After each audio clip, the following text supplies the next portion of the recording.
अस्सलाम वालेकुम जी दोस्तों, माशाल्लाह जी 13 जनाब बैठ रही है जनाब। 20 तारीख जुमा बरोस जुमा जनाब। आज वैसे फड़क मारी सी, चेक करो जनाब। आइए टाइम तक के जी उस्ताद जी भी बैठे जनाब। भाई नासिर है, सही है।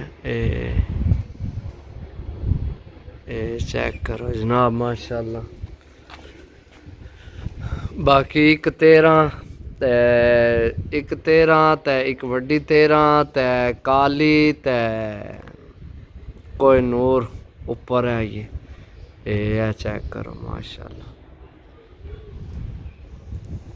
बिल्कुल खुशबाश बहनी है भाई माशाल्लाह। ये बहनी तो वैसे परले फटे तो वह सामने हूँ तक अज कितने बहनी है। भाई उमर भी आ गए जनाब। ये बह जा शहजादी, टाइम ही नाल तुहानू दसा भाई के हो गया। ये बैठी को नहीं है, ये बैठी को नहीं जनाब।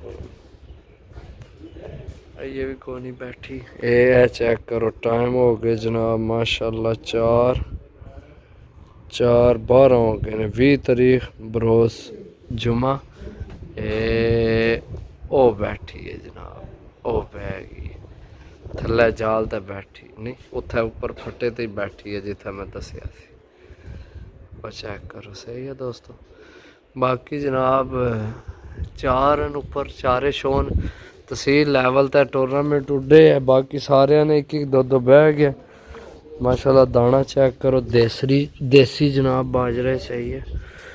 चेक करो है दाना पाया करो दोस्तों। हूँ है दिहाड़े सूरज मक्खी ने खुला बी आन गए तो फिर बिच मिक्स करने, सही है। चेक करो।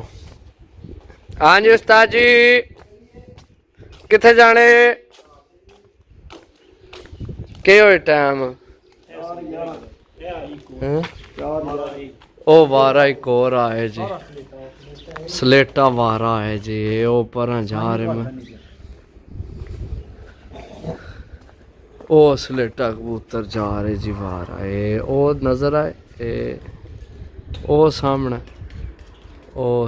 हूँ दिसे है ना।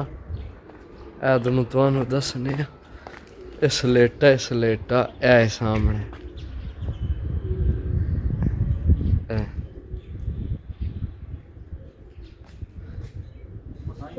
आहो साई नहीं बहन लगे।